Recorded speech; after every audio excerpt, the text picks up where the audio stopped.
senang nih bertemu sama teman-teman lagi di waktu yang udah selesai, udah pandemi udah selesai. Iya dok. Bebas ya. Jadi saya juga udah malas pakai masker, sudah lewat lah eranya pakai masker. Iya, udah bebas kan?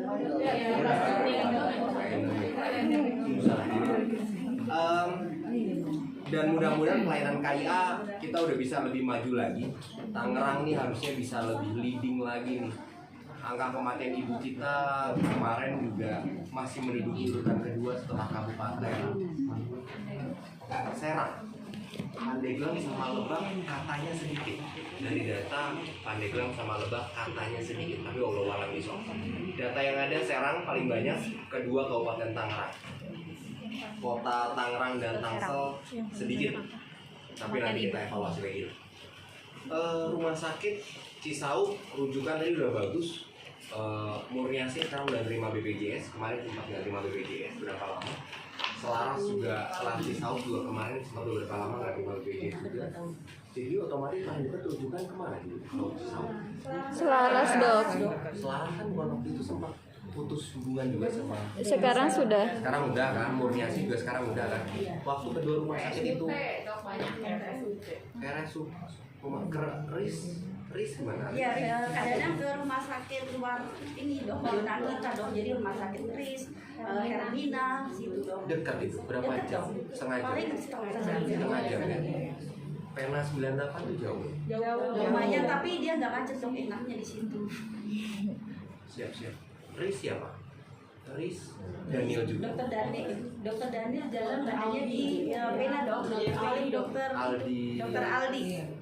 Barasilang. Iya. Oke. Wes lah. Jadi tapi bagaimanapun saya selalu bilang bahwa tugas teman-teman tuh relatif lebih susah dibandingkan tugas kami di rumah sakit. Tugas teman-teman di puskesmas itu ada 3. Yang pertama adalah penapisan, identifikasi, dan juga tata laksana awal. Ini tugas teman-teman. Jadi nggak gampang. Kalau kami di rumah sakit dapat rujukan busuk ya udah enak-enak aja deh kita kerjain. Apalagi kalau misalnya pasien udah busuk ya udah inform konsen busuk selesai gitu. Maka ada beberapa topik yang teman-teman harus bisa. Kalau buat saya yang pertama pasti HPP. Yang kedua pasti preeklamsia berat. Yang ketiga, kadang-kala teman-teman kalau kita punya waktu nanti kita ngomongin tentang distosia bahu. Walaupun nanti kita akan sebentar banget ngomongin distosia bahu. Oke? PEB. Kalau kita bicara benar, terus buat teman-teman, dokter lo pasti udah pada belajar USI pasti udah. Ada yang ikut PL, baru diadain PL dari nanti bulan Juli ya dulu ya. Untuk yang dokternya baru PL bidan. Oh, bidan.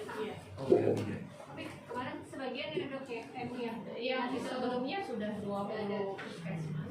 20 ya? Dokter-dokter Cisauk semua udah? masuknya tahun ini kan? Ya, jadi belum ya nanti Juli. Karena kota Tangerang kemarin udah sempat kedua desa semuanya udah ini. Begitu. Jadi kita akan bilang bahwa yang pertama adalah teman-teman harus bisa antenatal care-nya harus oke banget. Karena kenapa kita sekarang udah, kalau saya pribadi saya tim ANC. Saya lebih fokus sama ANC karena buat saya kita selalu bicara bahwa satu, jumlah nakes makin banyak. OJT kita udah sering banget. Gadar Matneo udah pinter banget nih. Tapi kenapa anak matiin ibu nggak pinter? Curiganya ANC kita yang babak dulu. ANC itu babak dulu. Penapisannya nih yang jelek banget gitu. Datang pasti PV, datang eklamsi. Nah, ini yang paling penting. Jadi nanti tugas Pak Eki dan teman-teman dokter untuk penapisannya tuh, oke? Jadi mulai screening awal, K1 harus sudah mulai terpapar sama dokter. K1 harus sudah terpapar sama dokter. Jadi nggak ada tuh yang namanya tiba-tiba nggak ketahuan kalau pasiennya punya sakit jantung. Nggak ketahuan tiba-tiba pasiennya punya sakit paru-paru yang udah kronis banget, napasnya nggak bagus, segala macam. Jadi harus sudah mulai di screening. Kemudian tata laksana screening awal faktor risiko preeklamsia berat juga sudah dikerjain tuh. Pemberian pengencer darah, mini aspi, aspilet, askardia dan segala macam 1 kali 80 mg 1 kali 1 mulai dari 16.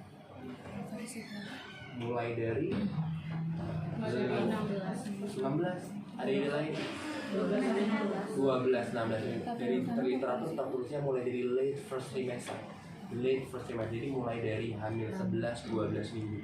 Jadi kalau tiba-tiba datang ke Pak Eki di hamil 8 minggu dan Pak Eki menemukan ini pasien faktor resiko untuk preeklamsia. Faktor resiko loh ya. Usia yang sudah 35, jarak anaknya lebih dari 10 tahun, anak baru dari pasangan baru dan lain-lainnya. Potensi, maka tulis potensi preeklamsia. Rencana pemberian aspilen atau mini aspi 1x80 mg mulai hamil 12 minggu. Harus tertulis dengan bagus toh. Jadi dokumentasi itu penting banget tuh. Nanti pelaksana di lapangan teman-teman bidan kan, oh dokter Eki udah nyuruh nih rencana nih potensi, maka gue ada ngasih mini aspi, tapi kapan? Mulai dari 12 minggu sampai dengan 34 minggu sampai dengan 34 tertulis. Kenapa? Karena kadang-kala pasien suka kabur tuh, hilang. Saya tulis tuh minum ini sampai dengan 34. Karena kalau pasien hilang, jangan sampai pasien tiba-tiba datang masih minum aspirin. Babak belur tuh, karena teori lama 1 minggu harus bersih aspirin untuk perdarahan persalinan. Walaupun kalau yang teori terbaru katanya 3 hari juga clearance-nya udah bagus, tapi kalau saya sih masih literatur masih bilangnya 1 minggu. Jadi makanya itu di 34. Pemberian kalep 3 kali 500 mg mulai dari sedini mungkin, mulai dari pertama kali ketemu pertama kali sampai dengan saat term mungkin, sampai lahir dikasih kalep kayak begitu. Nah, terus kemudian pasien akan datang. Oke lah, yuk. Kemudian selanjutnya harus tahu bahwa kalau ada preeklamsia, sekarang teh sudah pakainya teh sudah nggak pakai lagi yang namanya hipertensi kronis, hipertensi gestasional, preeklamsia ringan, preeklamsia berat. Sekarang udah nggak pakai itu lagi. Tapi nice to know aja, pakainya sekarang cuma preeklamsia with severe feature sama without severe feature. Walaupun tata laksananya sama.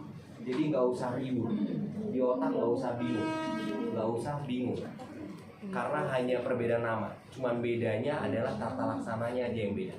Oke? Kita cuma beda tata laksana yang hanya beda nama, tata laksananya sama. Jadi kalau misalnya kelompok sini adalah orang-orang dengan dulu namanya hipertensi kronis, kemudian hipertensi dalam kehamilan atau hipertensi gestasional, kemudian preeklamsia ringan, adalah kelompok yang tidak diberikan MGSO4. Sama aja, zaman sekarang juga, cuma namanya adalah preeklamsia without severe feature. Jadi nggak usah bikin riuh di otak gitu. Without severe feature. Kalau kelompok sini adalah orang-orang yang dari dulu dikasih MGSO4, apakah itu dia PEB, apakah dia PEB edem paru, apakah dia PEB sindrom, namanya berubah menjadi preeklamsia with severe feature. Intinya adalah cuman kelompok sini dikasih MG sama kelompok sini nggak dikasih, kelompok sini nggak dikasih, kelompok sini dikasih. Jadi nggak usah ribet dengan penamaan. Kalau buat saya melihatnya selalu seperti itu. Once upon a time 5 tahun lagi mungkin namanya berubah lagi, ya nggak ada masalah. Cuma nama doang aja. Tiba-tiba teh namanya teh berubah jadi yang satu teh jadi tongseng, yang satu jadi giling, nggak ada masalah. Yang penting tata laksananya sama. Oke? Yang satu teh jadi Avanza, yang satu lagi jadi Veloz, nggak ada masalah. Oke? Nah, tata laksananya sama. Dan itu yang harus teman-teman harus bisa pahami bersama. Oke?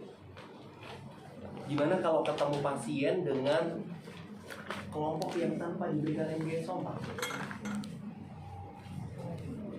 Gimana ini? Pasien ketemu dokter, bidan Widya, sama ini bidan Anita, dokter Anita, dokternya bidan Widya sama bidan Kiki. Bidan Widya tiba-tiba menemukan ada pasien dengan tensi tinggi 150/100. Oh iya, zaman sekarang pokoknya kita lebih lihat tensi. Begitu tensi di atas 160/110, selesai. Pokoknya sudah masuk ke dalam kelompok sini. Oke? Begitu tensi sudah 160 per 110 selesai, sudah masuk ke dalam kelompok dikasih MgSO4. Kita katakan ada pasien tidak masuk dalam kelompok MgSO4, tensi 150 per 100, proteinurin negatif. Apa yang dikerjakan? Kasih antihipertensi, nifedipin, boleh kasih metil dopa. Apalagi nifedipin berapa banyak? 40 mg.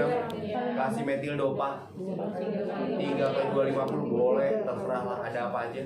Habis gitu observasi, terus rujuk ke polikandungan. Tugasnya cuma itu doang.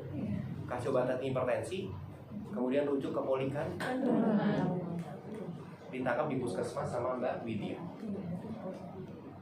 Kemudian udah dikasih surat rujukan ke polikandungan. Mau kemana Bu? Mau ke RIS. Oke, kasih polikandungan ke RIS. Selesai. Bidan desanya bidan angin, Kiki.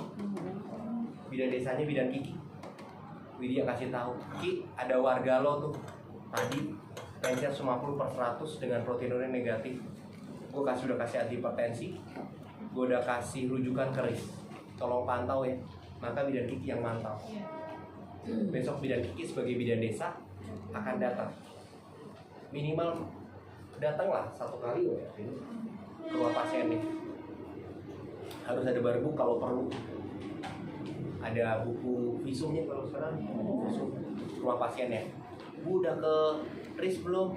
Aduh, suaminya teh shift malam, belum ada yang nganter. Biasanya pasiennya begitu.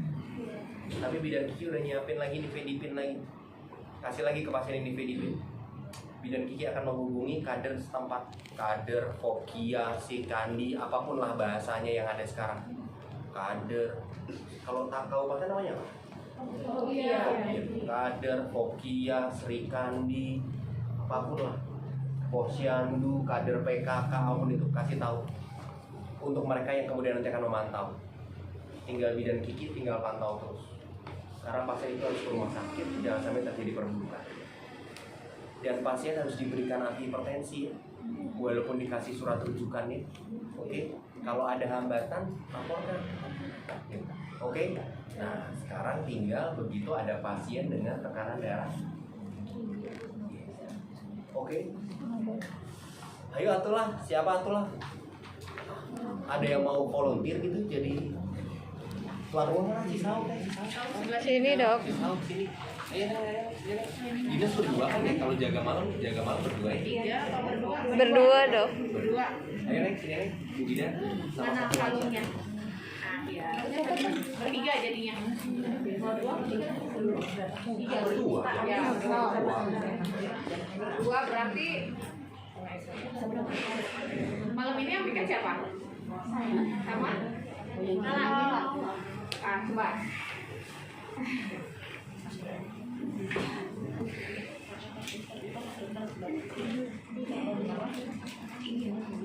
Jadi satu orang ada yang pakai kalungnya cuma jadi alat ya, jadi kita hanya Siapa tuh? Ya, Mbak Miki duluan, Mbak Miki duluan. dia berdua. Ayo. Alatnya. Mau sana apa mau sini? Sana ke sini aja. Ke sini. Ya, PIP, HPP siapin. Sini. Sini aja. Ya udah sama aja.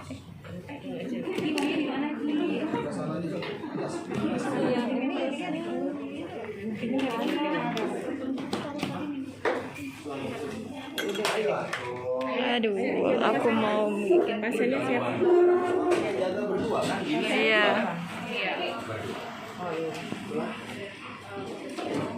Ya, yang lain melihat.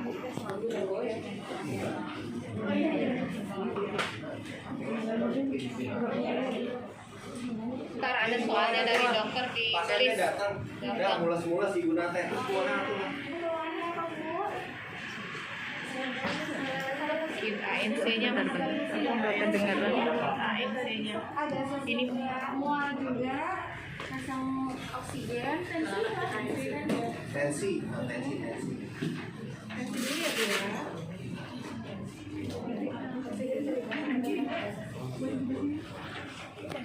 Tensi nate 170 per 110. Pelaksana PED sembari berikan diberikan 10 mg media dopa tidak baru dulu pamer pelaksana PED beri 4 gram bolus Dari mana dikasih minum? Udah minum lah, balik lah. Kita bisa kasih nifedipin 4 kali 10 mg tiap, kalau dokter ini 15 menit, kalau saya sih nyuruhnya 30 menit juga boleh aja. Karena kalau literaturnya per 20 menit. Tapi kita tahu kalau di lapangan per 20 menit pasti menyusahkan teman-teman. Jadi pasti tahu lah, kalau saya tahu kalau dokter ini 15, kalau saya juga 30 nggak apa-apa. Biar teman-teman aja. Oke, terus kemudian pasang infusium. beri dosis 4 gram MGS4 Gimana? 4 gram Bongkar aja tuh. Buka aja nggak mau. Ada tuh mah. Pisau makaya. Iya. Masa? Oh ininya. Ya. Enggak.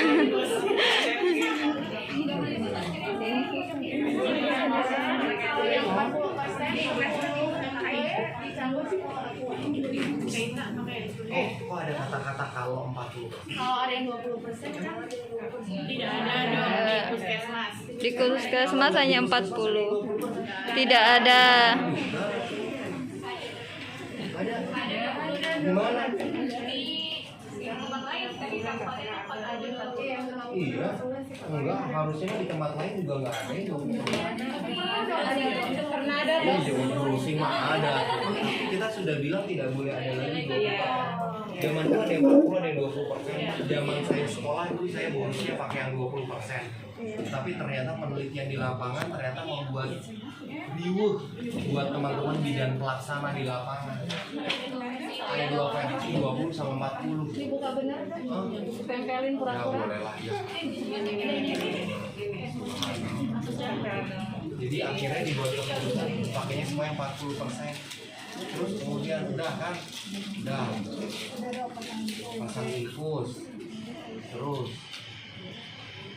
ini sudah ada sudah dicampur ada berapa itu mah? 10 aqua 10 mg Itu aqua 10 mg, terus beri selama 10 sampai 15 menit 15 menit. ya Lagi mau diberi teh ibu nanti tiba-tiba kejam. kejam Kejam.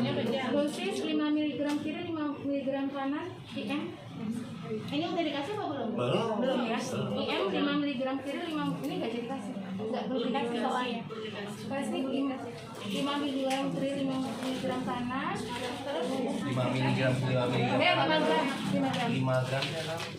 MGS kiri dan kanan posisi lagi Kiri dan kanan apa? paha kiri paha kanan Paha kiri, paha kanan. Jadi bahwa pemberian MGS 4 bolus tidak harus semata-mata harus IV. Tidak semata-mata harus IV. Pada kasus-kasus kita tidak bisa memberikan IV. Pada kasus kita tidak bisa memberikan IV. Misalnya tadi pasiennya kejang, infusnya terlepas, kita nggak bisa nih ngasih bolus. Atau ibunya badannya sehat banget, jadi kita sulit untuk mencari akses vena, maka kita bisa memberikan IV. Kalau buat saya pribadi, kalau buat teman-teman pelaksana, saya tidak usah pakai gram. Kalau buat saya pribadi, saya buat teman-teman bidan pelaksana di bawah itu, saya tidak pernah ajarkan menggunakan gram. Kalau teman-teman dokter harus bilangnya gram. Ada gram dan cc kalau teman-teman dokter. Tapi kalau teman-teman bidan, kalau saya sih praktis, pakainya cc saja. 12,5 bokong, 12,5 bokong. Jadi karena kalau teman-teman pakai gram dan pakai cc sama tadi, di otak nanti jadi pusing kecampur-campur, ini teh gimana, nggak usah, makanya tetap cc aja. Cara paling gampang adalah kalau tadi saya bilang karena keadaannya darurat, maka tidak perlu berpikir 12,5 kilo ya. Pokoknya satu flakon ini dibagi satu flakon ini pokoknya dihabisin karena tidak perlu mikir. Ambil semuanya, setengah di bokong kanan, setengah di bokong Kiri. Maka itu dibilang tidak usah mikir. 12,5 Pasang konstase untuk memastikan tidak ada hambatan jalan nafas. Beri oksigen 5 liter.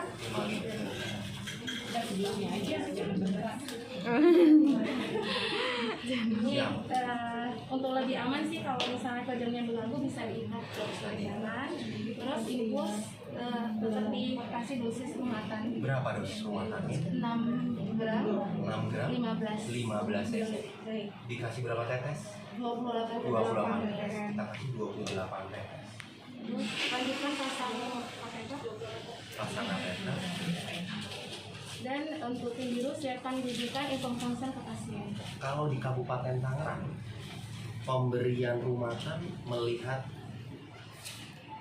kelayakan pemberian MGS Somat. Belum. Dosis rumahan. Dosis awal Tidak. Dosis rumahan melihat. Jadi kan kita udah ngasih sebelumnya harusnya dipasang kateter terlebih dahulu. Jadi kalau misalnya dosis awal tidak melihat, kalau di Kabupaten Tangerang, karena memang ilmunya berbeda-beda, tetapi tertulisnya kalau Kabupaten Tangerang sudah membuat aturan tertulis sendiri, jadi buat teman-teman relatif lebih aman. Kan kita tahu syarat pemberian MGS Somat ada 4. Apa aja? 1.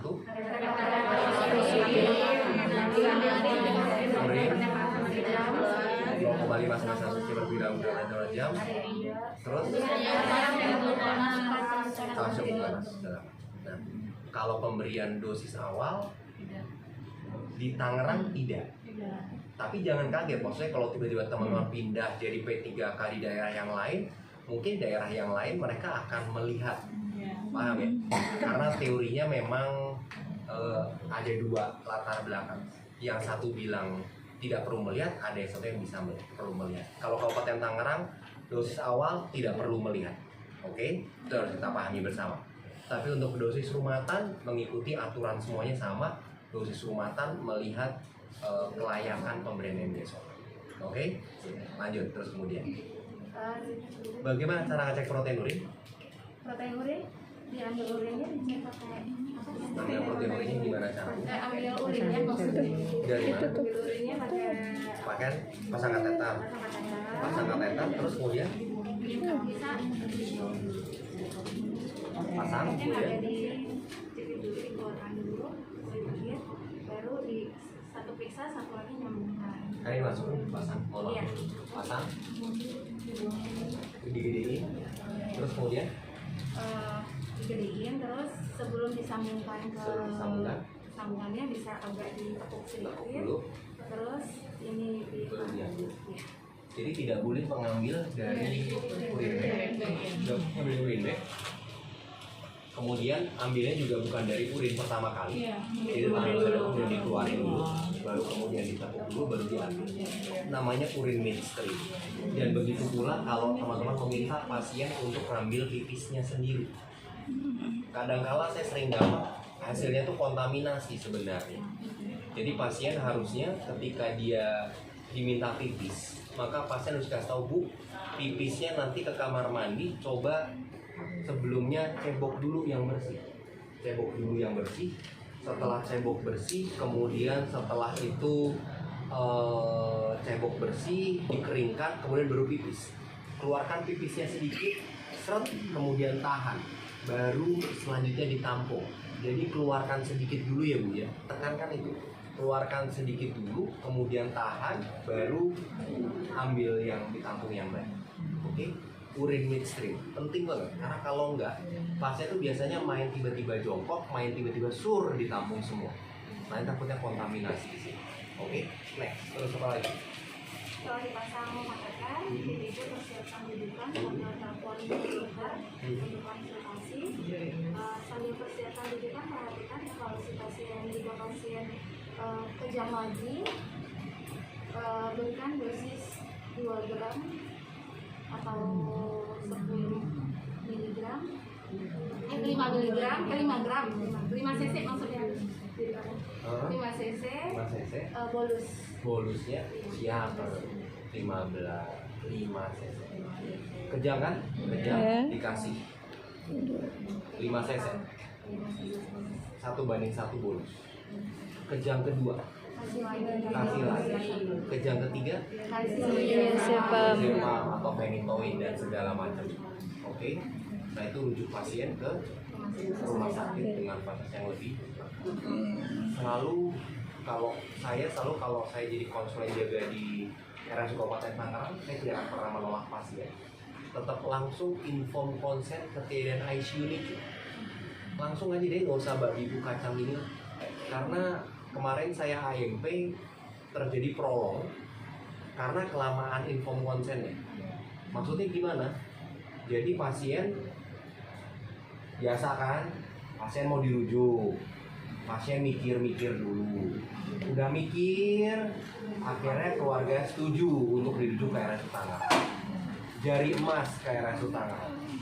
Habis jari emas ke RSUD Tangerang lapor DPJP terlebih dahulu. Prolongnya makin panjang loh.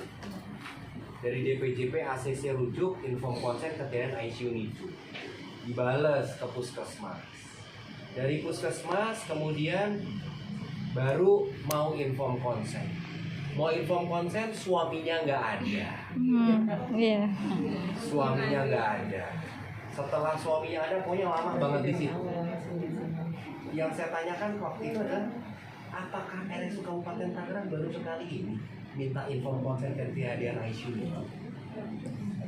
Paham nggak saya? Jadi maksudnya begitu mau dirujuk ke RSUD Kabupaten Tangerang, keluarga sudah setuju, langsung inform konsen, nggak ada NICU sama ICU. Karena mau bagaimanapun tempat paling lengkap tuh di RSUD Kabupaten Tangerang. Tempat paling lengkap, dokternya standby 7x24 jam. Udah RSUD Tangerang lah. Tempat busuk-busuk lempar udah di situ. Nggak apa-apa, nggak ada masalah. Jadi nggak lama-lama gitu. Jadi begitu pasti kerujukan pasti ACC kirim inform konsen, pasti seperti itu. Langsung. Jadi langsung bisa kirim dengan cepat. Terus kemudian apa lagi? Kasus preeklamsi apa lagi? Ini terus apa lagi? Udah sistem perujukan.